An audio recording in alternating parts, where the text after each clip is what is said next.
प्रशांत जी, किसी भी सरकारी ऑफिस में चले जाइए दिल्ली में, आईएएस ऑफिसर, आईएफएस ऑफिसर, हमारे न्यूज़ मीडिया में सारे न्यूज़ चैनल सब कुछ बिहार के लोग ही चलाते हैं। ये भी एक बहुत बड़ा भ्रम है। और नहीं, जब हर जगह आप जाएंगे ना, कस्टम्स, इनकम टैक्स, हर जगह अगर ये सब चला सकते हैं, अगर बाकी संस्थाएं चला सकते हैं, तो ऐसे क्यों है कि बिहार में नहीं चला सकते? मैं आपको बता रहा हूँ, एक बहुत बड़ा ये भ्रम है कि बिहार से बड़े आईएएस आईपीएस होते हैं बहुत लोग। आईआईटी मैं बता रहा हूँ, जो भी रिजल्ट्स आते हैं सब बिहार के होते हैं। उसको ध्यान से देखिए जरा। आईएएस आईपीएस आईआईटी वो कर रहा है जो बिहार का है लेकिन बिहार से बाहर चला गया है। बिहार से आईएएस आईपीएस आज से 20 साल पहले बनते थे। पटना जैक्सन हॉस्टल से 5 लोग तब करते थे, साइंस कॉलेज के कैवेंडिश और फैराडे से लड़के तब करते थे जब वहाँ पढ़ाई होती थी। आज बिहार से जो आईआईटी कर रहा है वो बिहारी है, लेकिन वो कोटा में जाके कोचिंग कर रहा है। बिहार से जो आईएएस आईपीएस बन रहा है वो बिहारी है, लेकिन वो दिल्ली में जाके पढ़ाई कर रहा है। यहाँ से जो मैं बात आपको बता रहा था कि लालू जी के टाइम में शिक्षा व्यवस्था बहुत खराब थी, लेकिन फिर भी कुछ इंस्टीट्यूशन थे जहाँ से लोग पढ़कर आगे बढ़ रहे थे। आज जो आईएएस आईपीएस आईआईटी कर रहे हैं, मेडिकल में जा रहे हैं, वो बच्चे बिहार के हैं, लेकिन वो बच्चे यहाँ नहीं पढ़ रहे हैं। वो पलायन जो मैंने आपको कह रहा हूँ, वो यहाँ से वो चले गए। 10वीं 12वीं के बाद परिवार ने अपना ज़मीन, चूँकि शिक्षा को लेकर लोगों के मन में ये है कि भाई गरीबी से निकलना है तो हमको आईएएस आईपीएस बनना है, हमको लाल बत्ती चाहिए, ये गांव-गांव में क्लीसेड है। तो लोग अपना ज़मीन बेच कर भी जा रहे हैं। आप दिल्ली में जितने भी कॉलोनी है जहाँ लोग कोचिंग ट्यूशन कर रहे हैं, उसमें बहुतायत बिहार के लोग हैं। हाँ। कोटा में बहुतायत बिहार के लोग हैं। इंजीनियरिंग करने वाले किसी कॉलेज में आप बेंगलोर में जाइए, तमिलनाडु में जाइए, सब बिहार के लोग हैं। तो वो तो बिहार में होता तब बिहार का फायदा होता तो ना। आप क्या करेंगे अगर सरकार में आएंगे, अगर आप मुख्यमंत्री बनेंगे, तो इसको कैसे? पहली बात कि मेरे मुख्यमंत्री की बात नहीं है, जन स्वराज ने जो फंडामेंटल 3 बातें कही हैं कि 15 साल से कम उम्र के बच्चों के लिए बिहार में इतनी अच्छी शिक्षा की व्यवस्था बनाई जाए कि वो व्यवस्था पर बोझ न बने। और उसके लिए हम लोग 2 काम कर रहे हैं। पहला तो ये कर रहे हैं कि हर गांव में स्कूल बनाने के बजाय हर प्रखंड में कम से कम हम लोग 5 विश्व स्तरीय विद्यालय बनाना चाहते हैं, जो नेतरहाट का मॉडल यहाँ पर बिहार में है। बिहार में नेतरहाट एक विद्यालय रहा है, अब अभी झारखंड में चला गया है। एक विद्यालय से 1500 से ज़्यादा आईएएस आईपीएस बने हैं, और उस विद्यालय में जाने वाले ज़्यादातर लोग मध्यम या निम्न आर्थिक वर्ग से लोग आते थे। तो हम लोग का लक्ष्य है कि बिहार में हर प्रखंड में कम से कम 5 अच्छे विद्यालय ऐसे ज़रूर बनाए जाएं जहां पर विश्व स्तरीय पढ़ाई हो। और इन 5 विद्यालयों को बनाने के लिए भी मैं कह रहा हूं कि मुझे 5 साल लगेंगे, क्योंकि हर साल जो यहाँ बजट उपलब्ध है उसमें मैं एक विद्यालय को बढ़िया बना सकता हूँ। प्राइवेट पार्टनरशिप में मैं भी आ रहा हूँ, नहीं मैं उस पर आ रहा हूँ। दूसरा, जब ये करेंगे, अगर आप 5 विद्यालय बनाएंगे तो उससे क्या होगा, तो पूरे स्कैंडिनेवियन कंट्री में ये मॉडल है कि rather than taking good school to the every village, take people kids to the good school.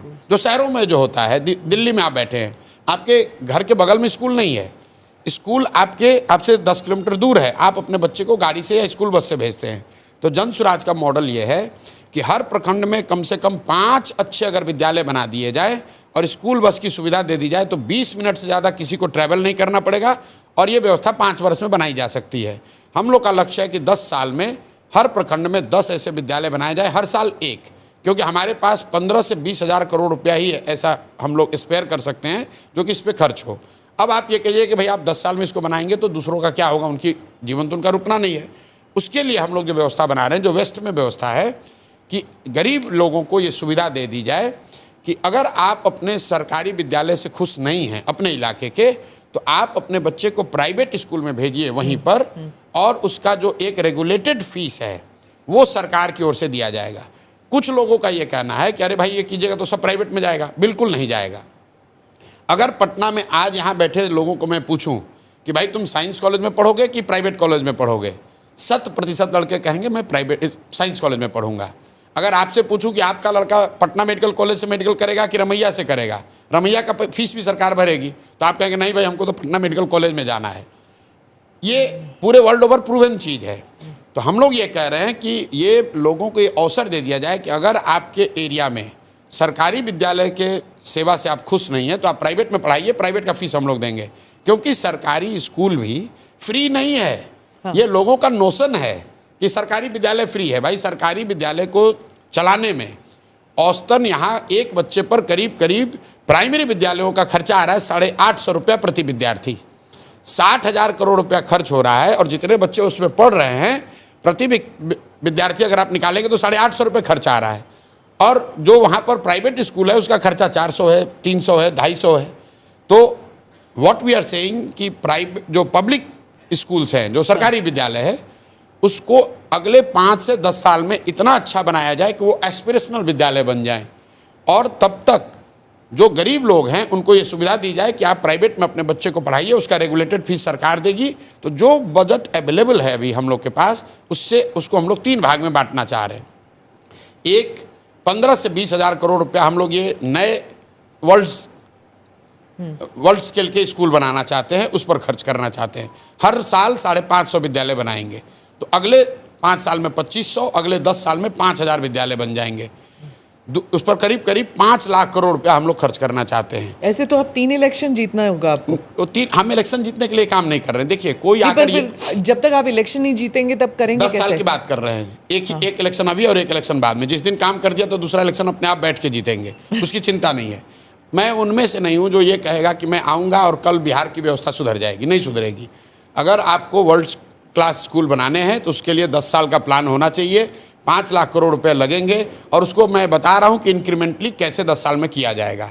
1/3 budget हम लोग अभी की जो व्यवस्था चल रही है इसको एफिशिएंट और बेहतर बनाने में खर्च करेंगे, और 1/3 इस जो हमारा बजट है अभी एजुकेशन का, उसका हम लोग खर्च करना चाहते हैं जो प्राइवेट में जाना चाहता है उसको उसका फीस भरने के लिए। फोकस शिक्षा है। दूसरी बात हम लोग ये कह रहे हैं कि 0 से 15 के लिए शिक्षा है, और 15 से जो 50 साल का है उसको हम लोग कह रहे हैं कि उसके हाथ में पूंजी दिया जाए, उसको हाथ में सस्ता ऋण दिया जाए ताकि वो काम कर सके। जैसे आपके यहाँ दिल्ली में डीबीटी में नहीं, डीबीटी में नहीं, डीबीटी में मेरा कोई यकीन नहीं है।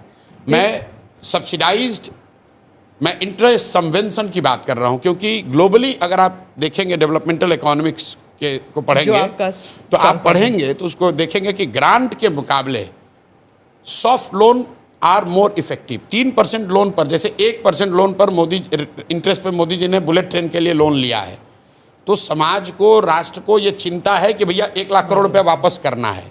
अगर जापान ने वही पैसा 1 लाख करोड़ रुपया आपको ग्रांट के तौर पे दे दिया होता तो लूटपाट हो जाएगा, कोई चिंता नहीं करेगा, पाकिस्तान वाला हो जाएगा। तो ये ग्लोबली प्रूवन मॉडल है कि ग्रांट जब आपको मिलता है तो आप उसको रिस्पेक्ट नहीं करते हैं।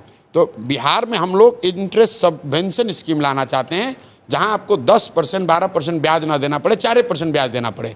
अगर आप रोजी रोजगार का अवसर यहाँ पैदा करेंगे। और कृषि में भी ये नहीं, कृषि को मैं ला रहा हूँ दूसरे। तो पहले आप 3 फंडामेंटल चीज़ समझिए। 0 से 15 में हम चाहते हैं कि बच्चों के लिए पढ़ाई की व्यवस्था इतनी अच्छी हो कि वो आगे चलकर व्यवस्था पर बोझ ना बढ़े।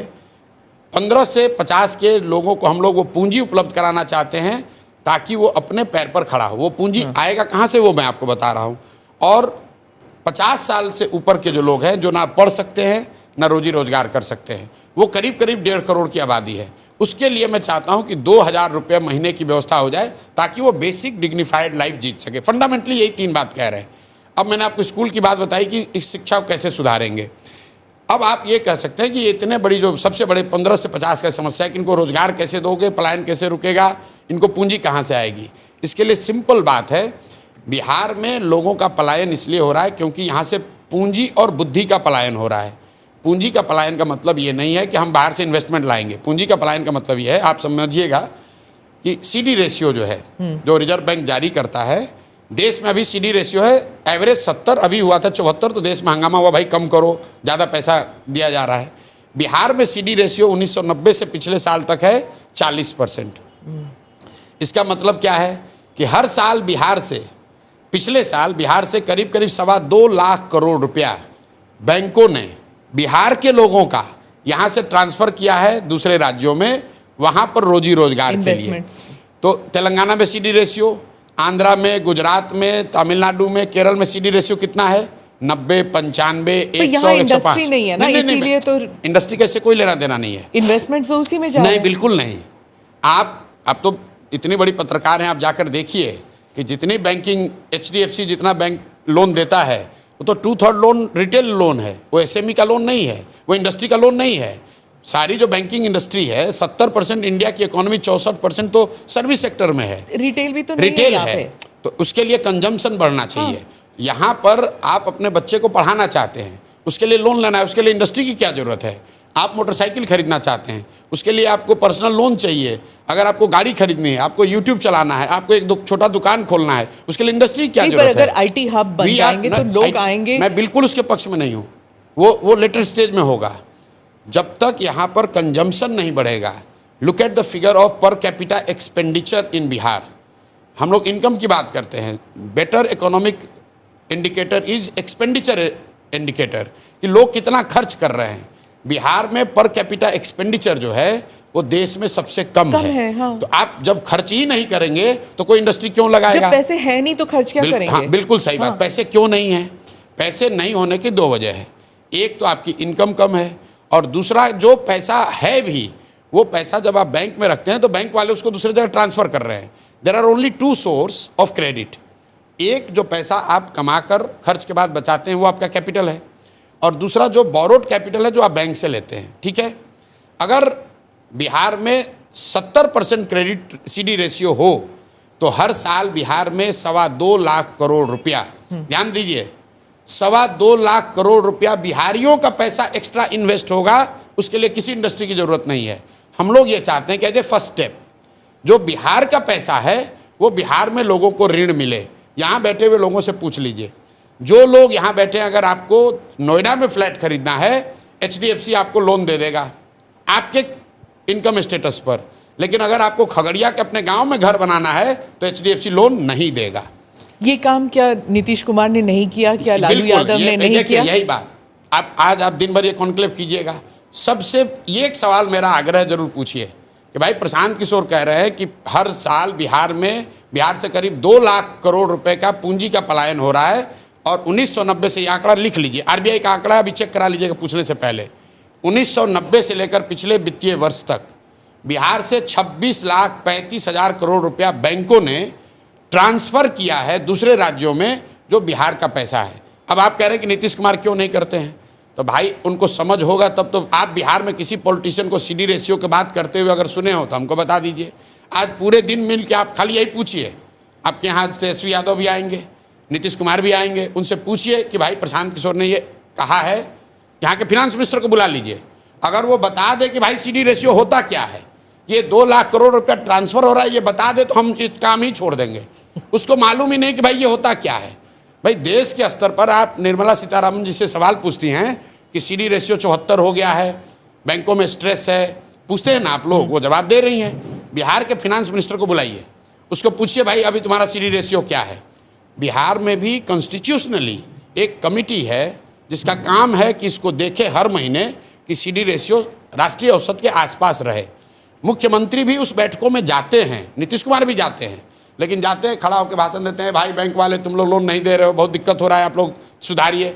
लेकिन जैसे नीतीश कुमार का बात यहाँ पुलिस वाला नहीं सुन रहा है, CO, BDO, डॉक्टर, टीचर नहीं सुन रहा है, वैसे बैंकर भी नहीं सुन रहा है।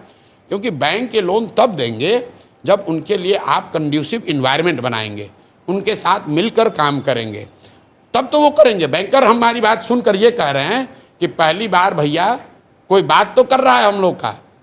हम लोग तो कल मुझे रात में मैं सारण में था, कैनरा बैंक के RM और DM मिले वहाँ। मैंने पूछा भाई कैनरा बैंक के लिए बिहार कितना बड़ा मार्केट है? बोला सर बहुत बड़ा मार्केट है। हमने बोला क्रेडिट के लिए या डिपॉजिट के लिए? कहता सर अभी तो डिपॉजिट के लिए है, आप आ जाए, आप जैसे लोग आ जाए तो हम लोग चाहते हैं यहाँ लोन भी दें।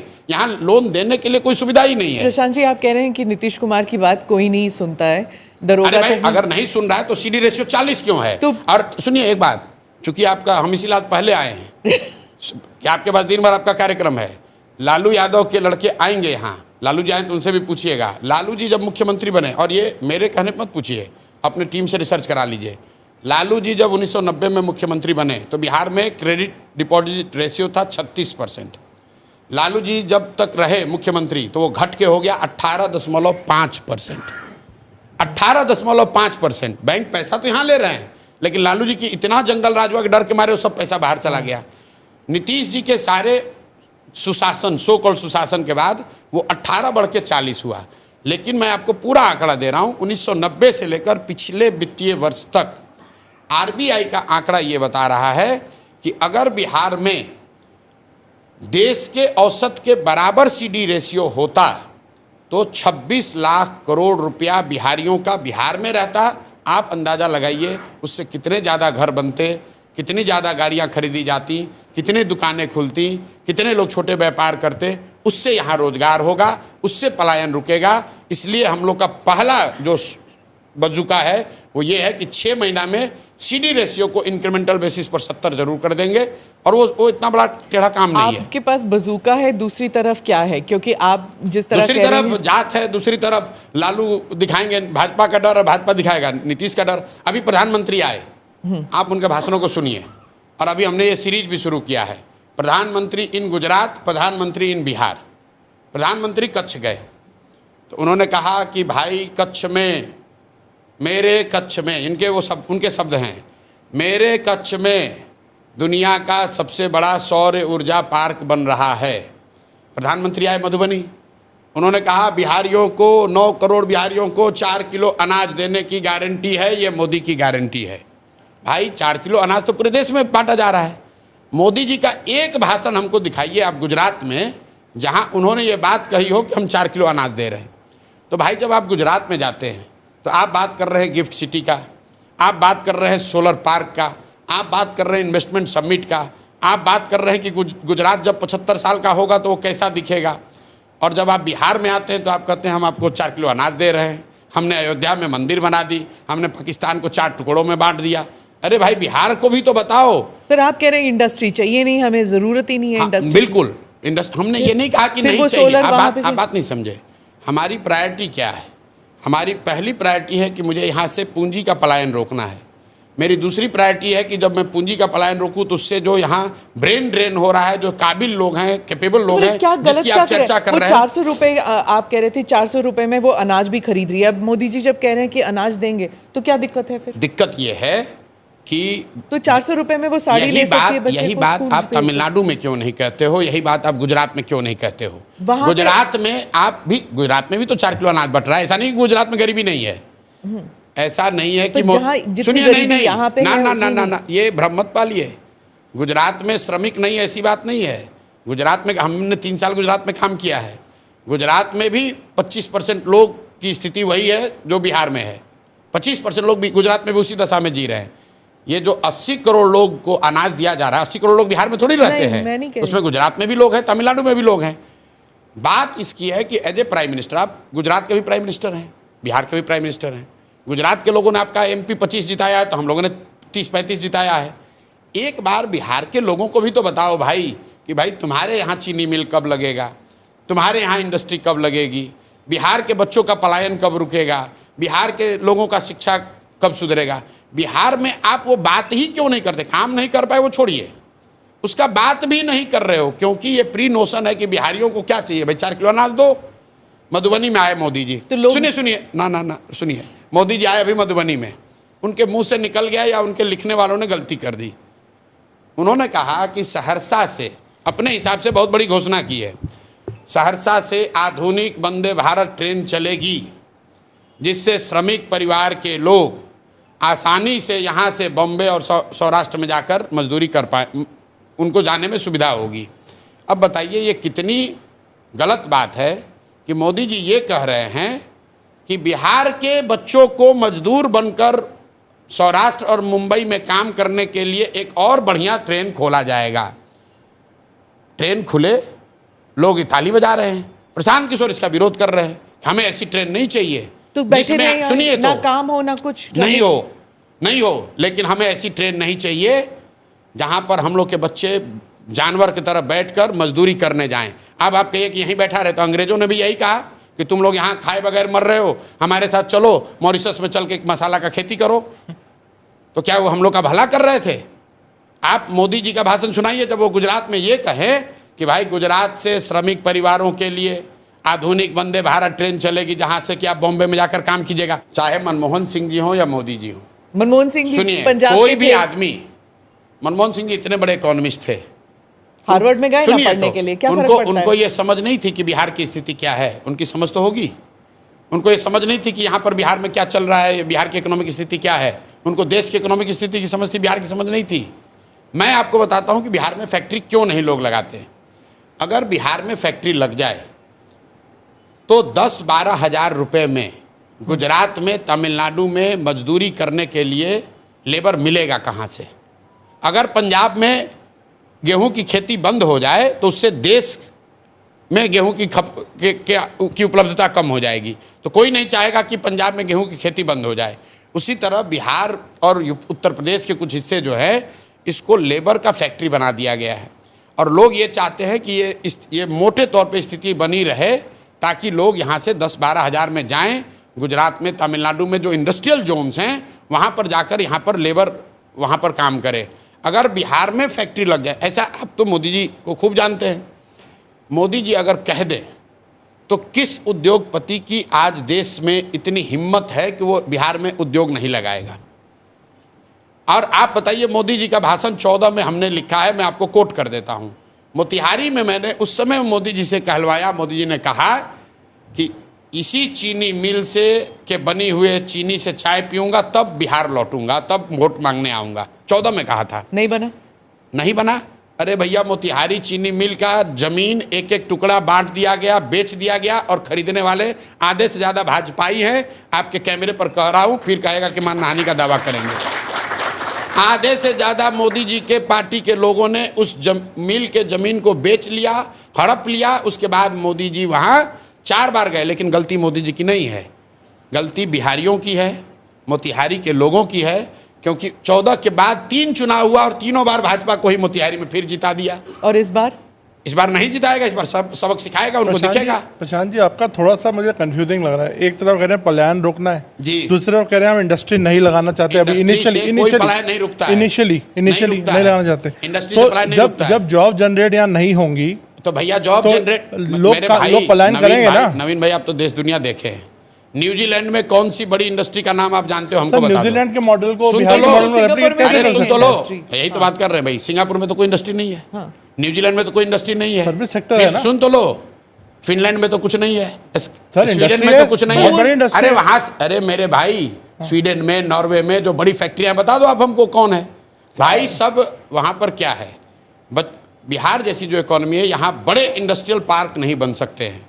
एक तो हम लोग लैंडलॉक्ड हैं, दूसरा पॉपुलेशन डेंसिटी ज़्यादा है। In the first phase we have to boost up our education and service sector, and we have to provide good education to the kids, and we have to provide more resources in the hands of people so that people are able to do something on their own. यहाँ के लोग industrious हैं, मेहनत करने वाले लोग हैं। आपके ऑफिस में जो फॉल सीलिंग का काम किया होगा, मैं दावे के साथ कह सकता हूँ वो यूपी का, बिहार का लेबर कॉन्ट्रैक्टर होगा। सीनियर पोजीशन में सब बिहार से लोग हैं, ऐसी कोई बात नहीं। अरे सीनियर तो हम जनरलाइज नहीं कर सकते। सुनिए ना, सीनियर तो हम भी हैं, जाके दूसरों को सलाह दे रहे हैं, वो संख्या कम है, लेकिन हजारों की संख्या में जो लेबर काम कर रहे हैं वो बिहार के हैं। अगर बिहार में ही कंस्ट्रक्शन बढ़ेगा तो जो फॉल सीलिंग वो दिल्ली में बना रहा है लड़का, वो आकर बिहार में बनाएगा। अब बिहार में कंस्ट्रक्शन कब बढ़ेगा? जब लोगों के पास पैसा होगा। पैसा कब होगा? जब उनके पास पूंजी होगा, रोजगार होगा। तो भाई इंडस्ट्री अगर एक यहाँ लग भी जाए, मान लीजिए एक अडानी आके यहाँ इंडस्ट्री लगा दे, एक अंबानी फैक्ट्री बना दे, उससे कितने लोगों को लेबर मिलेगा? 10,000, 20,000, 50,000, 1 लाख। बिहार में 13 करोड़ लोग रहते हैं भाई, ये बहुत बड़ा भ्रम है। यहाँ आप देखिएगा, दिन में सब नेता आएगा, कहेगा सरकारी नौकरी दिए हैं 5 लाख। आंकड़ा एक और नोट कर लीजिए, दूसरे लोग नहीं बताएंगे। बिहार में चपरासी से लेकर मुख्य सचिव तक जितने लोग सरकारी नौकरी करते हैं, वो टोटल संख्या है 23.25 लाख। टोटल संख्या है 23.25 लाख लोग ही सरकारी नौकरी में हैं। यहाँ नेता आएगा और दावा करेगा कि हम 10 लाख दे दिए हैं नौकरी, हम 5 लाख दे दिए, हम 20 लाख दे देंगे।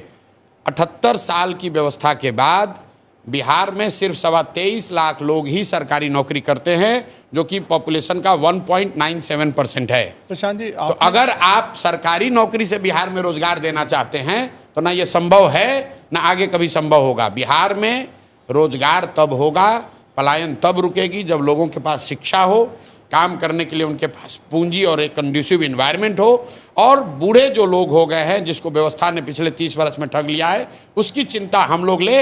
यही वेलफेयर इकोनॉमी है, यही वेलफेयर स्टेट की कल्पना है कि जो बच्चे हैं उनको पढ़ाया जाए, जो यंग हैं वो काम करें, जो बूढ़े हैं उसको हम लोग अपने कंधे पर उसका बोझ उठाकर चलें। यहाँ पे कुछ स्टूडेंट्स हैं, उनके सवाल हैं, आप स्टूडेंट्स की बात कर रहे थे। I think we can take a couple of questions. Good morning everyone, मेरा नाम शरद सागर है। इस इवेंट का हिस्सा बनना मेरे लिए बहुत सम्मान की बात है और मेरा आपसे ये सवाल है कि जैसे हमने डिजिटल मीडिया और एआई को पॉलिटिकल कम्युनिकेशन में उभरते हुए देखा है, तो इसकी क्या भूमिका रही है राजनीतिक को प्रभावित करने में? आप एआई का इस्तेमाल करते हैं? नहीं करते भाई। देखिए, ये बहुत ओवर हाइप चीज़ है और कुछ लोग मतलब मेरे जैसे लोगों को भी बताते हैं कि आप ही ने सोशल मीडिया रेवोल्यूशन यहाँ पॉलिटिक्स में शुरू किया है। लाए सारा कुछ, ट्विटर साहब ने शुरू किया, ट्विटर फेसबुक सब शुरू किया। हाँ। ठीक है, वो मोदी जी का फेसबुक का पेज 2008 में बना था, उसको चलाया मैंने, वो मैं समझ रहा हूँ। लेकिन फेसबुक या ट्विटर ये जो चीज़ें हैं ये तो माध्यम है।